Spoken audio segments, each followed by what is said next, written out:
Pada episode 8 Kimetsu no Yaiba kemarin, kita diperlihatkan Muichiro yang berhasil selamat setelah menggunakan tekniknya akibat ditolong Kotetsu.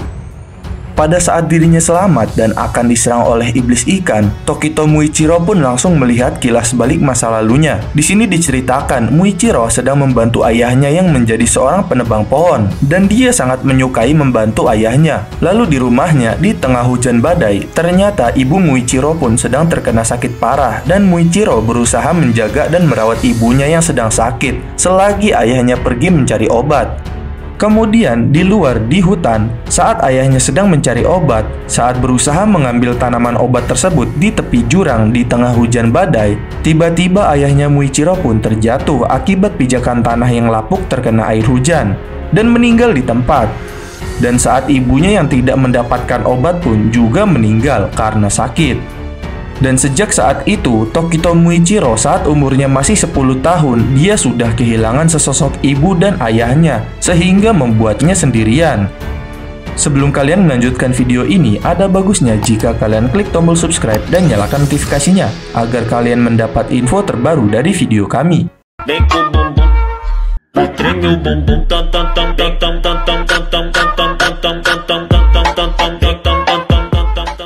Namun, saat Muichiro meratapi kematian kedua orang tuanya di depan kuburannya, dia pun menyadari kalau dirinya tidak sendirian.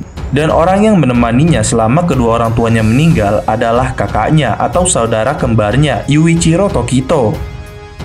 Lalu, saat keduanya sedang membawa kayu dari hutan, kedua bersaudara tersebut pun berdebat mengenai Yuichiro yang memprotes kebiasaan buruk orang tuanya, yaitu ayahnya yang selalu berperilaku optimis, karena selalu memaksakan dirinya untuk mementingkan orang lain. Dan karena hal itu, hubungan mereka berdua pun jadi tidak akrab satu sama lain, hingga Muichiro berpikir kalau kakaknya Yuichiro selalu membenci dirinya.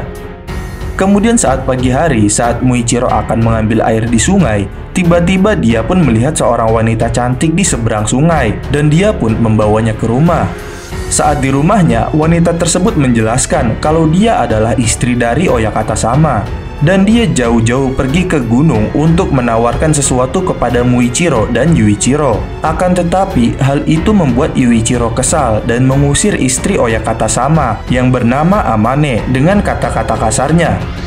Pada sore harinya, Muichiro yang telah mendengar semuanya dari Amane tentang keluarganya yang sebenarnya adalah keturunan pendekar pedang yang luar biasa yang bisa menggunakan teknik pernafasan pun langsung merasa senang sambil mengajak kakaknya Yuichiro untuk ikut bergabung menjadi pendekar pedang dan memburu iblis untuk menolong orang lain. Namun sayangnya, Yuichiro yang sudah muak mendengar semua itu pun langsung marah kepada Muichiro karena selalu berperilaku optimis seperti kedua orang tuanya. Terutama seperti ibunya yang terus-terusan bekerja hingga sakit tanpa mengatakan kondisi tubuhnya. Dan juga seperti ayahnya yang pergi mencari obat di tengah badai demi ibunya, walaupun Yuichiro sudah berusaha mencegah semua itu dan menyuruhnya untuk beristirahat. Dan walaupun Yuichiro menganggap kalau keluarganya dari keturunan pendekar pedang, dia mengatakan dengan seluruh emosinya kalau dirinya dan adiknya hanyalah anak kecil yang tidak bisa apa-apa dan hanya bisa mati sia-sia, dan menganggap kalau Amane hanyalah akan memanfaatkannya. Setelah mendengar kemarahan kakaknya tersebut, Muichiro hanya bisa terdiam, hingga sejak itu dirinya dan kakaknya Yuichiro, mereka berdua pun berhenti berbicara. Dan hari-hari berikutnya, kakaknya Yuichiro pun selalu menyiram air kepada Amane yang selalu mengunjunginya hingga membuat Muichiro dan Yuichiro selalu bertengkar. Lalu, saat musim panas, mereka berdua pun masih selalu bersitenggang akibat pertengkaran sebelum-sebelumnya.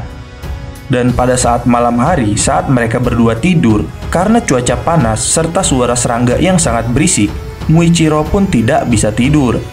Dan saat dirinya ingin mengambil minum, tiba-tiba sesosok iblis pun masuk ke dalam rumahnya, sehingga membuatnya kaget dan terdiam. Dan saat iblis tersebut akan menyerang Muichiro, Yuichiro yang juga tak bisa tidur pun tiba-tiba langsung menghalangi iblis itu untuk menyerang adiknya Muichiro, hingga menyebabkan tangannya terputus. Dan saat Yuichiro merasa kesakitan, Muichiro pun membawanya ke pojokan.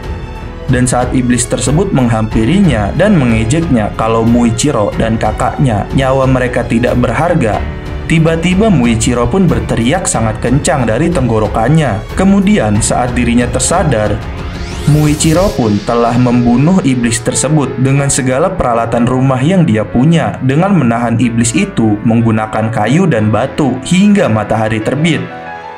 Dan saat dirinya mendekat kepada kakaknya yang sekarat, dia pun mendengar kakaknya Yuichiro yang sedang sekarat memohon kepada dewa untuk menyelamatkan Muichiro sambil meminta maaf atas kesalahannya selama ini. Setelah Muichiro menjelaskan masa lalunya, tiba-tiba tanda pemburu iblis Muichiro pun muncul di pipi kanan dan pipi kirinya dengan bentuk awan berwarna merah gelap. Di sisi lain dalam rumah gubuk, Haganezuka yang sedang mengasah pedang pun sudah dilukai oleh Gyoko hingga sebelah matanya hancur demi untuk menghancurkan konsentrasinya. Akan tetapi, Gyoko pun masih tetap kesal karena serangan tersebut tidak membuat Haganezuka kehilangan konsentrasinya. Lalu saat dirinya ingin membunuh Kanamori yang tergeletak untuk mengalihkan perhatian Haganezuka, tiba-tiba Muichiro pun langsung menyerangnya. Tapi dengan cepat Gyoko berhasil menghindari dengan masuk ke dalam gucinya dan teleport ke belakang. Lalu saat Gyoko melihat tanda di pipi Muichiro, dia pun langsung ingat bocah yang juga memiliki tanda yang pernah bertemu dengan Muzan, yaitu Tanjiro. Dan kemudian dengan cepat Muichiro kembali menyerang Gyoko. Namun di saat yang sama, Gyoko pun langsung menggunakan guci lainnya untuk mengeluarkan tentakel gurita raksasanya dari dalam guci, sehingga membuat gubuk tersebut hancur. Setelah itu, pertarungan mereka di antara Muichiro dan Gyoko pun kembali berlanjut di luar dengan animasi yang sangat memukau.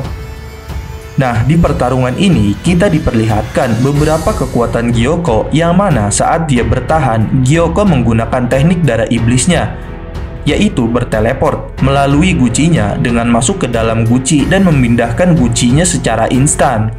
Dan saat Muichiro menyerang, Gyoko terlihat menggunakan gucinya yang muncul dari tangannya untuk mengeluarkan tentakel gurita raksasa dengan menyerangnya dan menangkap musuh.